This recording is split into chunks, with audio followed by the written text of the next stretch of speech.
우리가 함께 살펴볼 하나님의 말씀 고린도후서 1장 15절에서 24절까지 함께 봉독합니다. 내가 이 확신을 가지고 너희로 2번 은혜를 얻게 하기 위하여 먼저 너희에게 이르렀다가 너희를 지나 마게도냐로 갔다가 다시 마게도냐에서 너희에게 가서 너희의 도움으로 유대로 가기를 계획하였으니 이렇게 계획할 때에 어찌 경솔히 하였으리요. 혹 계획하기를 육체를 따라 계획하여 예 하면서 아니라 하는 일이 내게 있겠느냐. 하나님은 미쁘시니라. 우리가 너희에게 한 말은 예 하고 아니라 함이 없노라.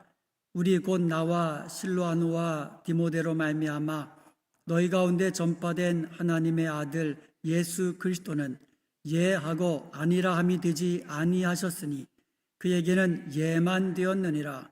하나님의 약속은 얼마든지 그리스도 안에서 예가 되니 그런즉 그로 말미암아 우리가 아멘하여 하나님께 영광을 돌리게 되느니라. 우리를 너희와 함께 그리스도 안에서 굳건하게 하시고 우리에게 기름을 부으신 이는 하나님이시니 그가 또한 우리에게 인치시고 보증으로 우리 마음에 성령을 주셨느니라. 내가 내 목숨을 걸고 하나님을 불러 증언하시게 하노니 내가 다시 고린도에 가지 아니한 것은 너희를 아끼려 함이라. 우리가 너희 믿음을 주관하려는 것이 아니요 오직 너희 기쁨을 돕는 자가 되려 함이니 이는 너희가 믿음에 섰음이라. 아멘. 여러분 살아가면서 혹시 오해받아 본 경험 없으신가요? 오해는 누구나 받게 됩니다. 사도 바울이 고린도 후서를 쓰게 된 목적들이 있는데요. 그 중에 하나가 오해를 풀기 위한 거예요. 사도 바울이 고린도를 방문하려고 계획했던 그 계획들이 몇 번 변경이 됩니다. 편의에 따라서 이렇게도 말하고 저렇게도 말하고 자기 유익을 따라 예하기도 하고 아니요 하기도 말을 바꾼다라는 거예요. 자꾸.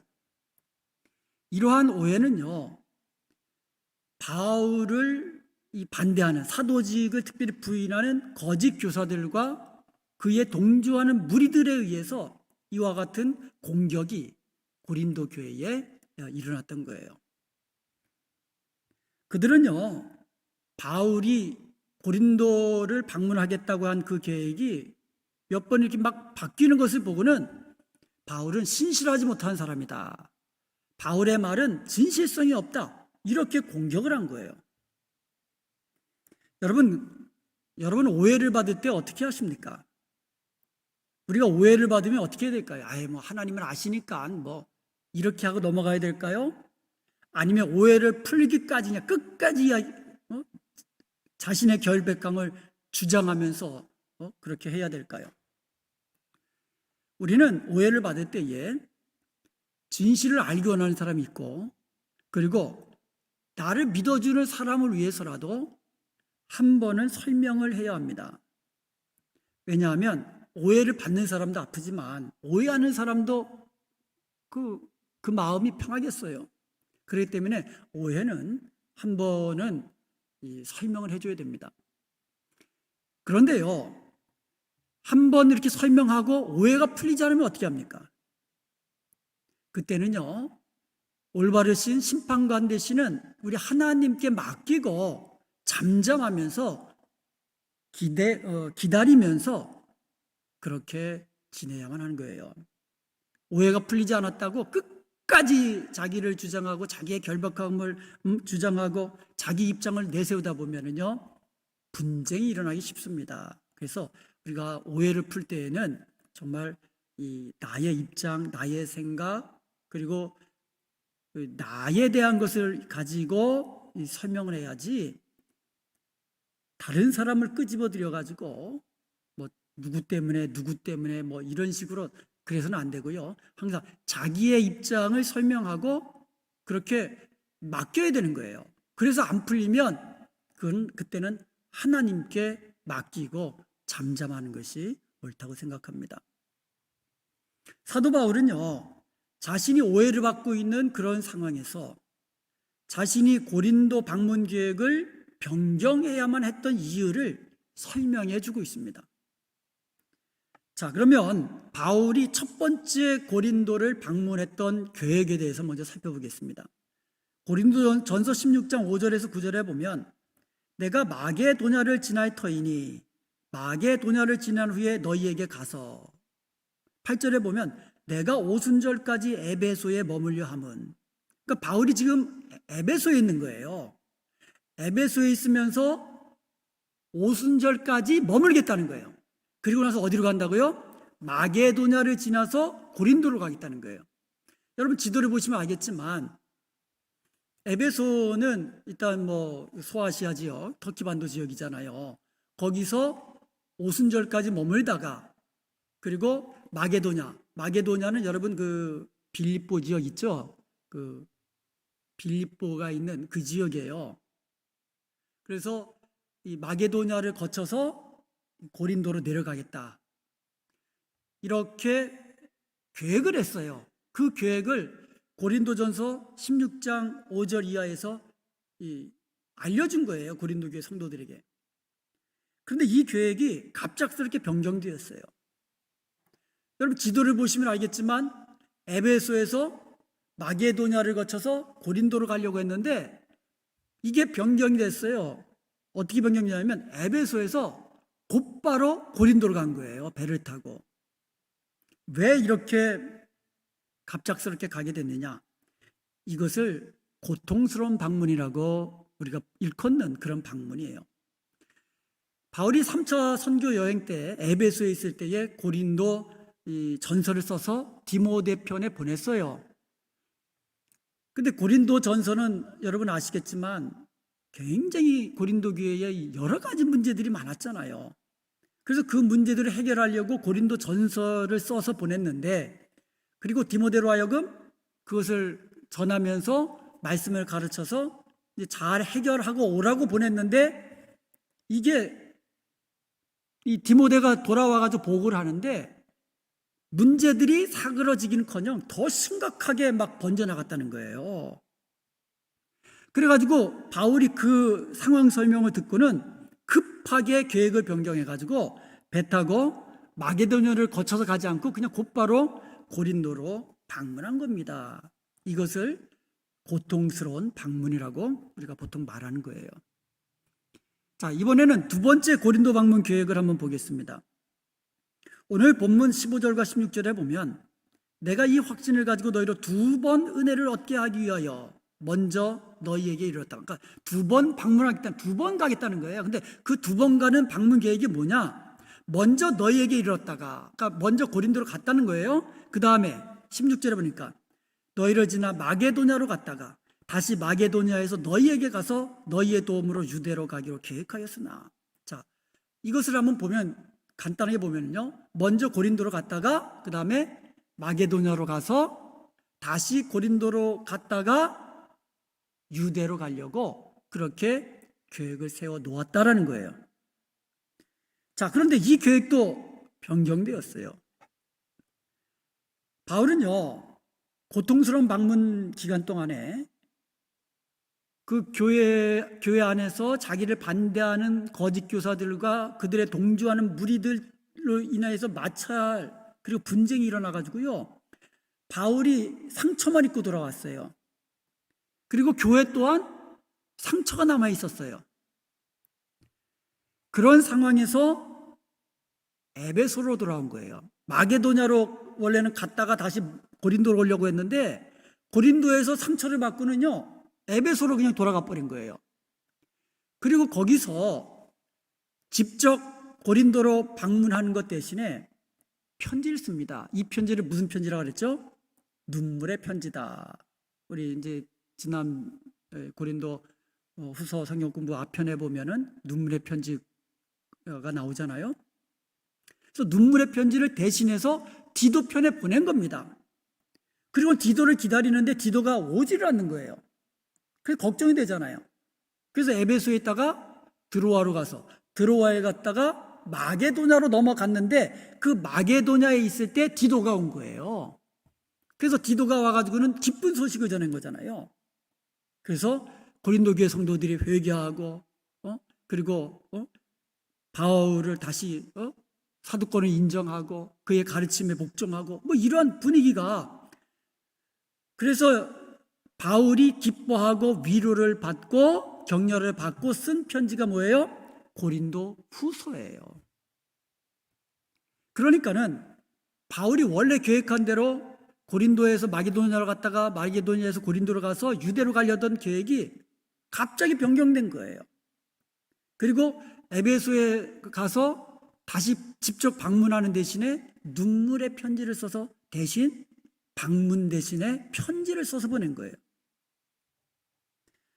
이렇게 보시면 알겠지만 약 이게 1년 정도예요. 1년 정도. 그러니까 1년 정도의 어간에 바울이 고린도를 방문하렸다고 했던 계획들이 몇 번씩 보류가 되고, 그리고 아니면 예고 없이 갑자기 들이닥치고, 이것이 있으니까 이것을 빌미로 바울의 반대자들이 바울을 비판하고 공격한 거예요. 예고 없이 찾아와가지고 성도들을 당황스럽게 만든다느니, 또 오겠다고 해놓고는 오지 않는다느니, 이렇게 비판하고 공격합니다. 이에 대해서 바울은 성도들의 오해를 풀기 위해서 이제 설명을 하는 거예요. 왜 고린도를 방문하려고 했는지 그 이유를 설명하고, 또 왜 고린도를 방문하려고 했는데 그 계획이 갑자기 변경되었는지 그 이유를 설명해 주는 거예요. 바울은요, 성도들의 유익을 위해서 고린도를 방문하려고 계획을 세웠던 겁니다. 고린도후서 1장 15절에 보면 내가 이 확신을 가지고 너희로 2번 은혜를 얻게 하기 위하여 먼저 너희에게 이르렀다가 이렇게 나오죠. 그러니까 바울이 고린도 교회를 방문하려고 했던 목적이 뭐라고요? 성도들로 하여금 은혜를 얻게 하기 위해서. 그러니까 성도들을 야단치기 위해서가 아니에요.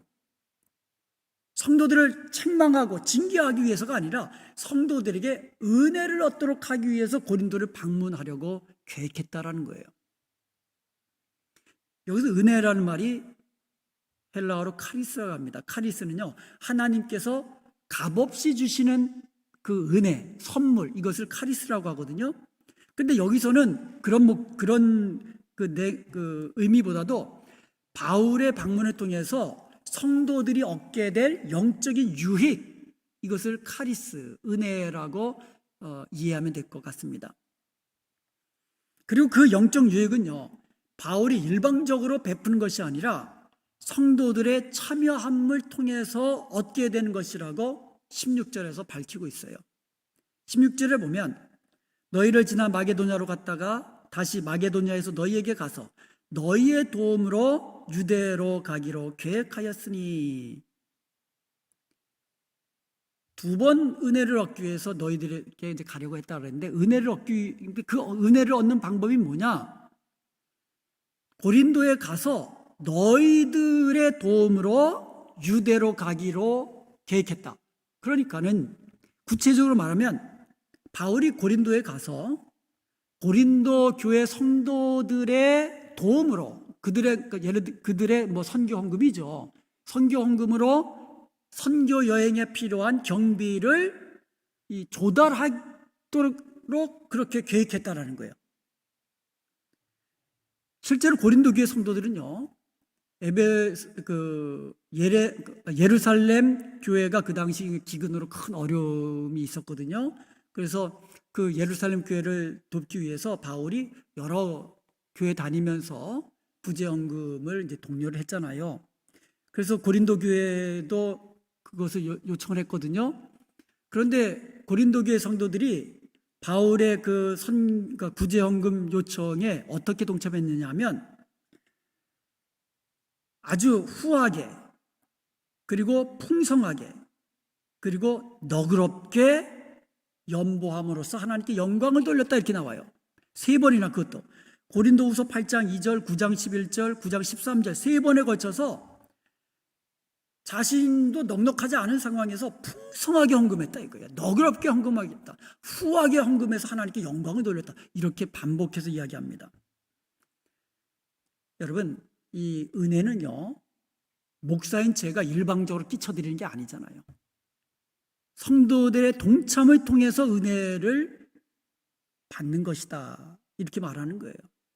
예배에 동참하고 말씀을 듣고 함께 기도하고 또 하나님의 몸된 교회를 위해서 봉사하고 헌신하고 그리고 무엇보다도 선교의 기회, 구제의 기회가 있을 때마다 동참하는데 어떻게 동참한다고요? 후하게, 풍성하게, 너그럽게.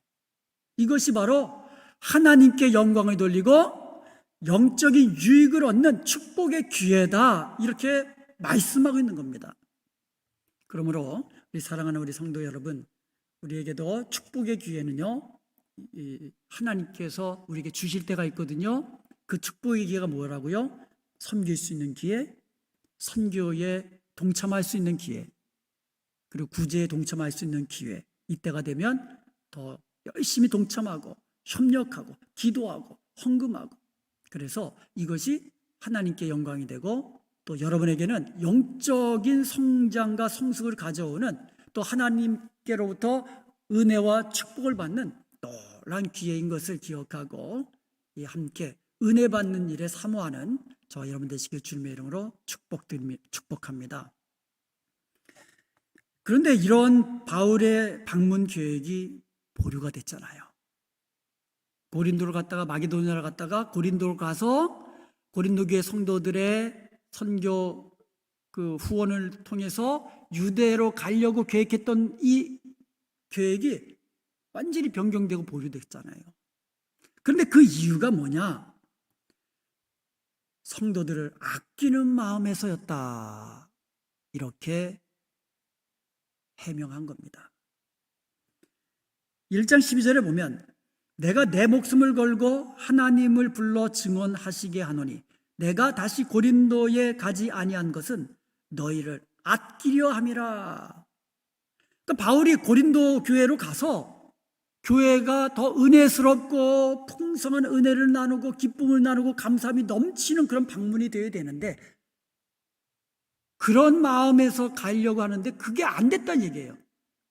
한번 보세요. 고통스러운 방문은요, 바울의 큰 상처가 됐어요.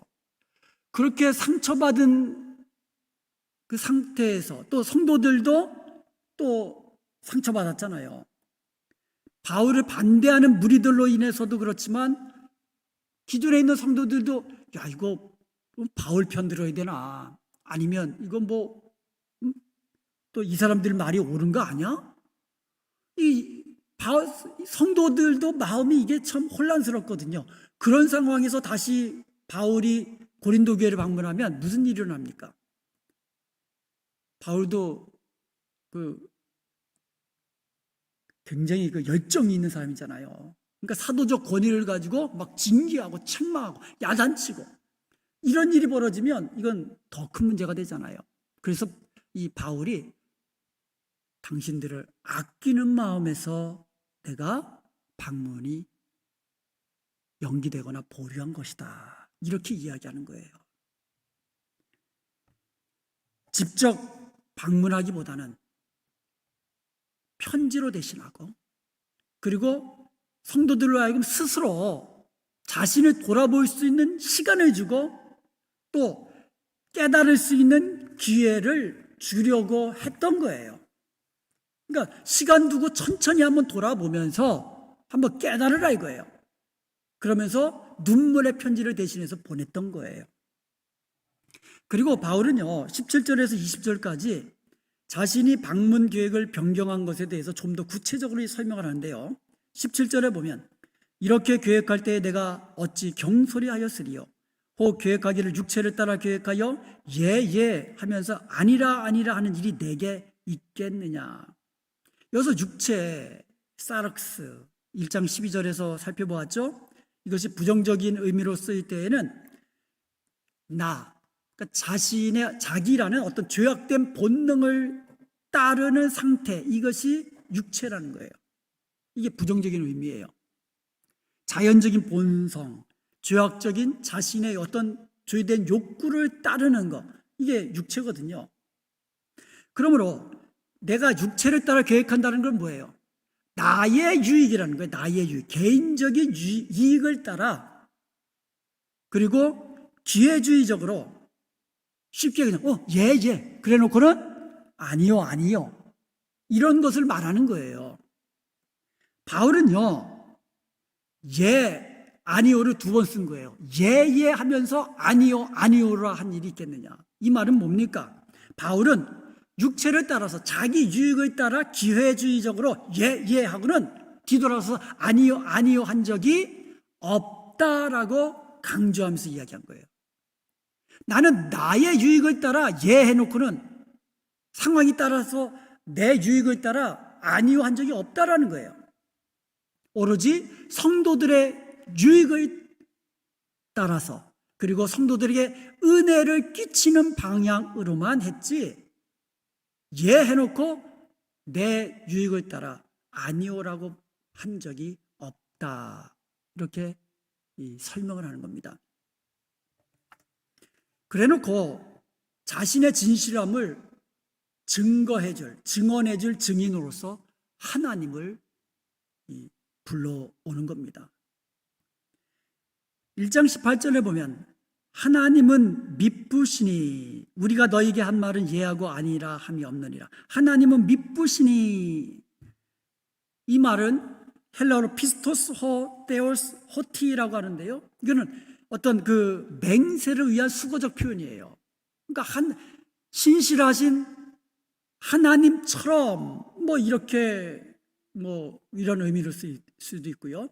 신실하신 하나님을 두고 내가 맹세하노니, 그러니까 맹세한다는 어떤 수거적인 표현으로 쓴 거예요. 그만큼 자신의 진실됨을 하나님의 신실하신 하나님의 이름을 걸고 맹세한 거예요. 나는 내 자신의 이익을 위해서 예했다가 내 자신의 유익을 위하여 아니로 한 적은 한 번도 없다. 오히려 성도들을 아끼는 마음에서 내가 이 방문을 변경한 것이지, 내가 그냥 쉽게 경솔하게 그래 내가 갈게 라고 했다가 그냥 내 유익을 위해서 안 가고 그런 적이 없다라고 설명한 겁니다.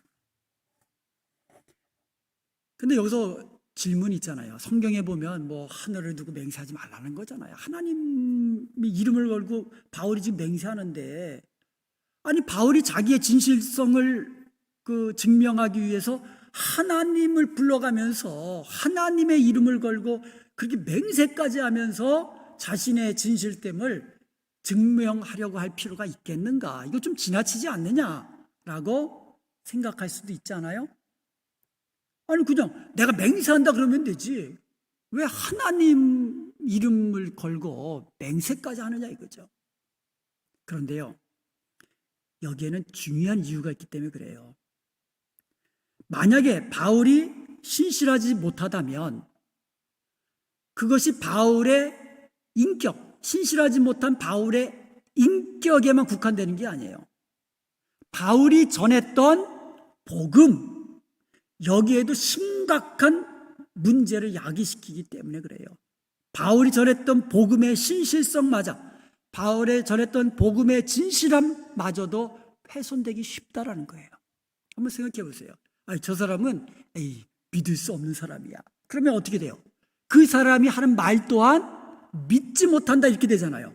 만약에 바울이 진실하지 못하고 신실하지 못한 사람이다, 그는 이쪽에서는 예하고 저쪽에서는 아니요 하다, 이렇게 만약에 그들의 주장처럼 그렇게 생각이 되면 바울이 전했던 그 복음, 바울이 가르쳤던 하나님의 말씀마저도 진실성이 무너진다라는 거예요. 이건 심각한 문제예요. 그러니까 바울이 생각할 때에 이것은 내 인격 문제가 아니라, 인격에만 국한된 문제가 아니라 하나님의 말씀과 예수 그리스도의 복음의 진실성마저 깨트리는 문제다.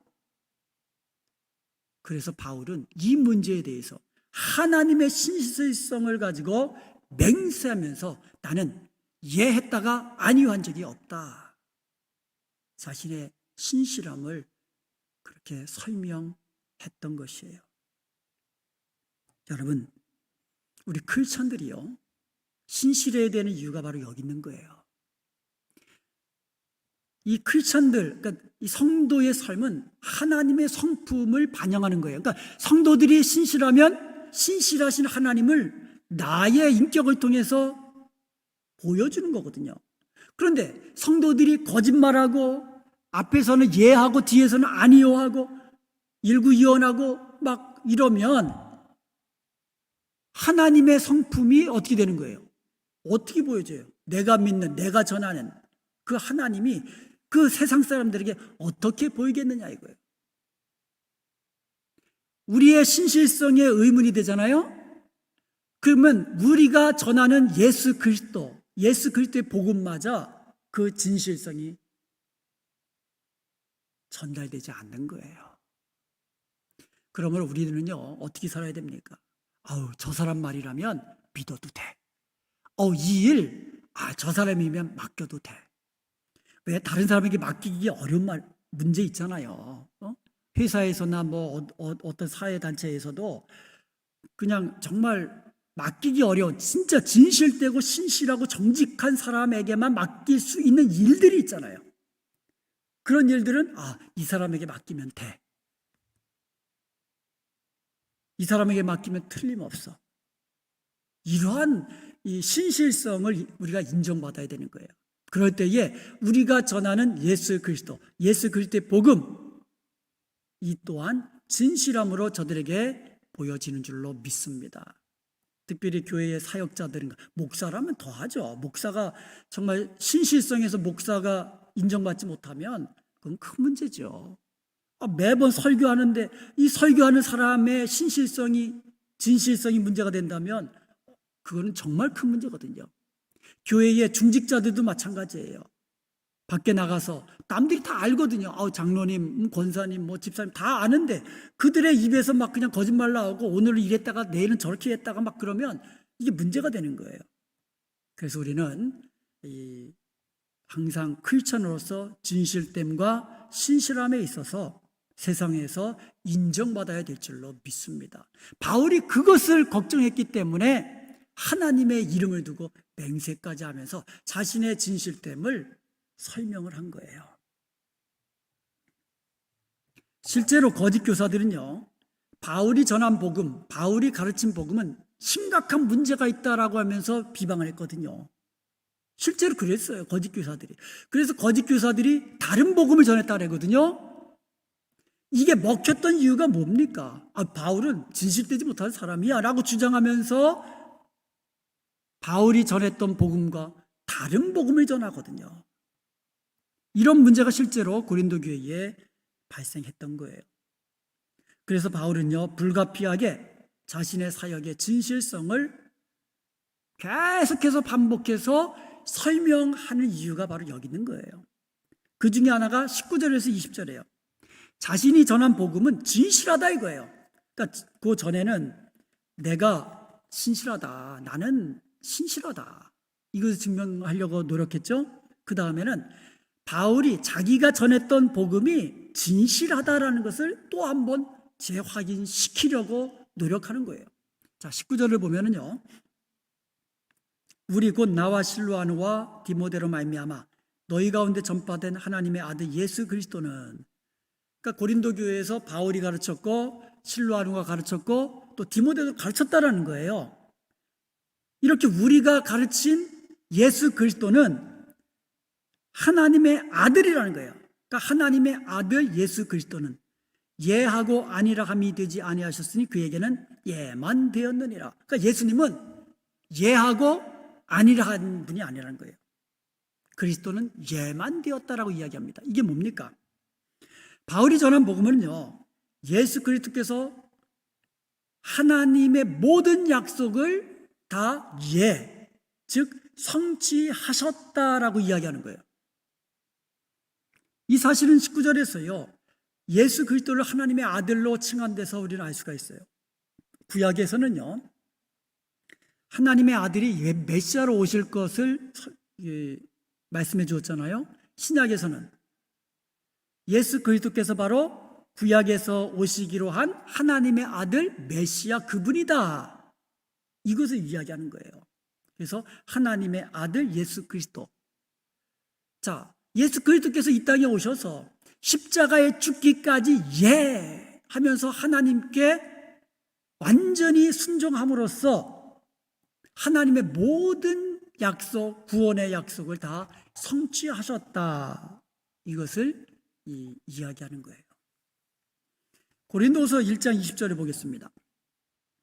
하나님의 약속은 얼마든지 그리스도 안에서 예가 되니 그런즉 그로 말미암아 우리가 아멘하여 하나님께 영광을 돌리게 되리라. 자, 하나님의 약속은 예수 그리스도께서 예하심을 통해서 성취됐다 그랬어요. 그런데 그 하나님의 약속은 얼마든지 그리스도 안에서 예가 되나니 하면서 그로 말미암아 우리가 아멘하여 하나님께 영광 돌린다. 우리가 아멘하여 하나님께 영광 돌린다. 이 구절은요, 예배의 한 장면을 우리가 연상하게 됩니다. 자, 예배 시간에 말씀을 통하여 아니면 이제 성경 공부 시간에 가르침을 통하여서 예수 그리스도께서는 예만 되셨다라고 배우잖아요. 십자가에 죽기까지 하나님께 순종함으로써 하나님의 모든 약속을 성취하셨다라고 할 때에 그 메시지를 듣는 성도들은 뭐 한다고요? 아멘 함으로써 하나님께 영광 된다는 거예요. 바로 그거 이야기하는 거예요.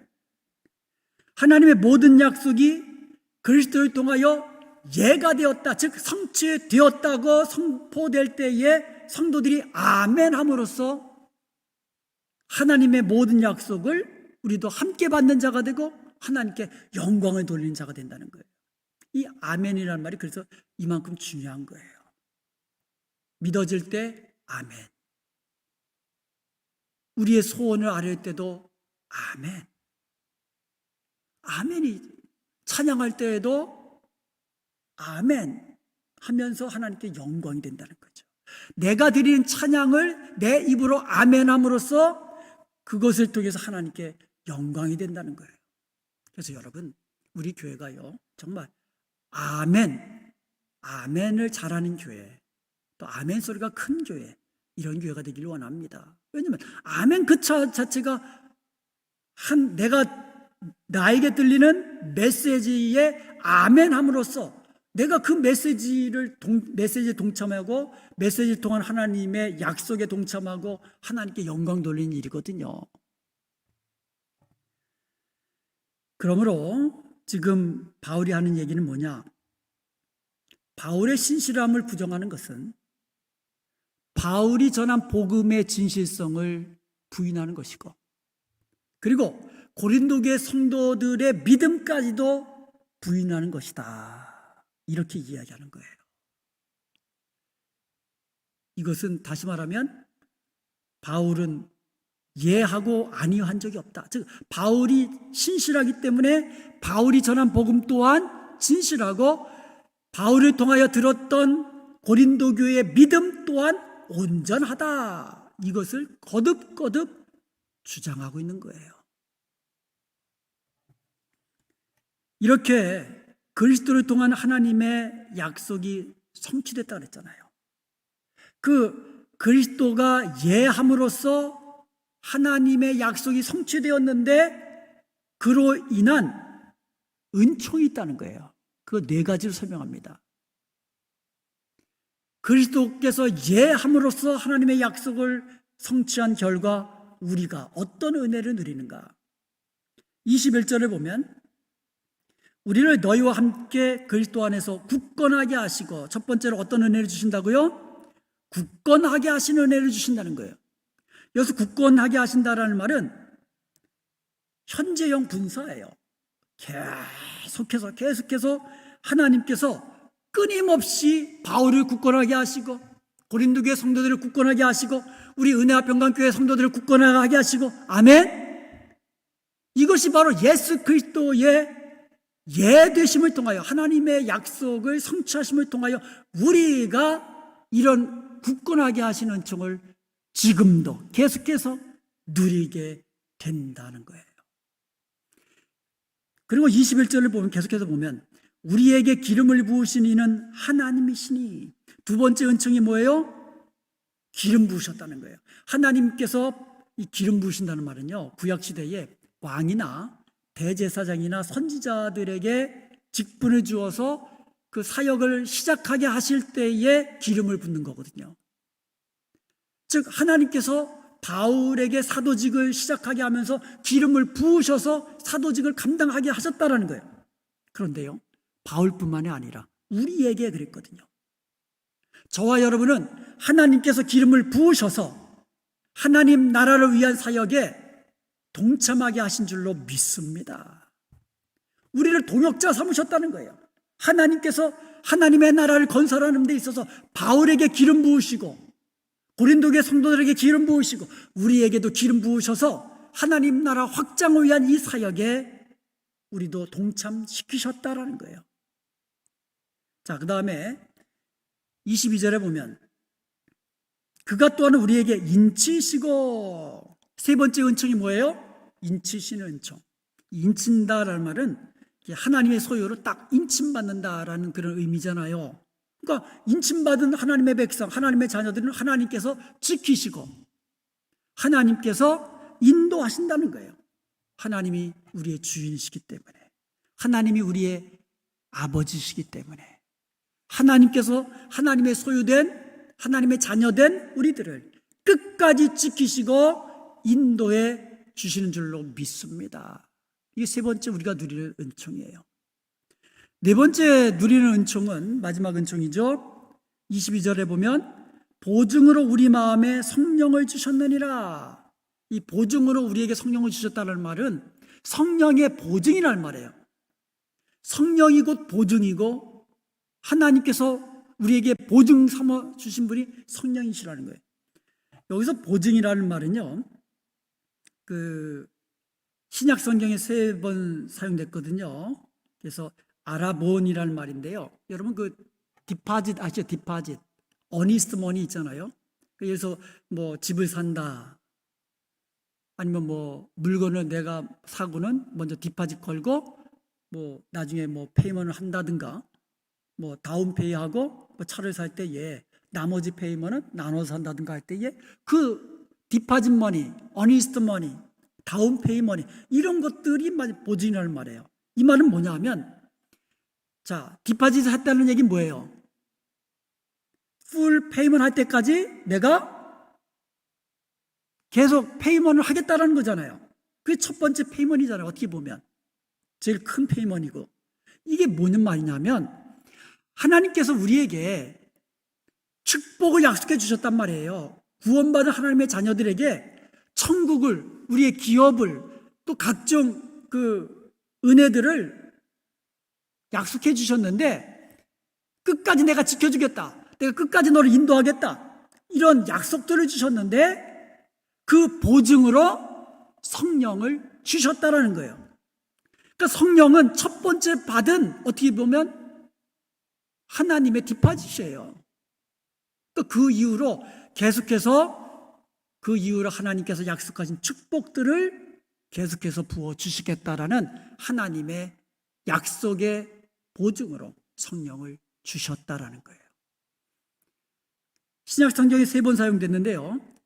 그 오늘 본문 말씀 22절하고 고린도후서 5장 5절에 보면 곧 이것을 우리에게 이루게 하시고 보증으로 성령을 우리에게 주신 이는 하나님이시라. 여기서도 성령을 보증으로 설명했고요.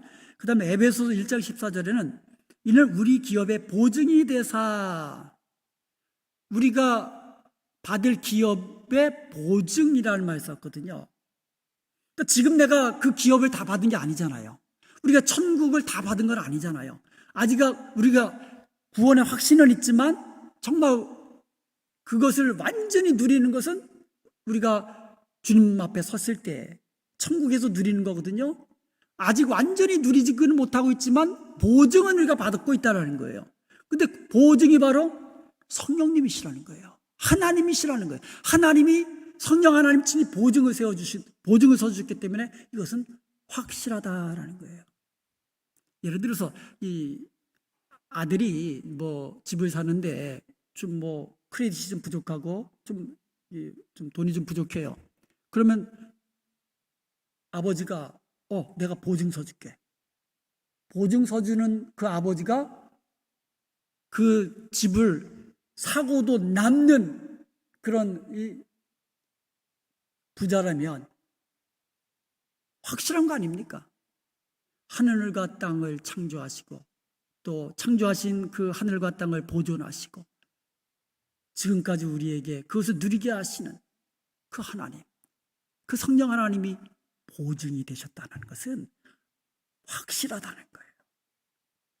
이 모든 것은 반드시 우리에게 이루어질 줄로 믿습니다.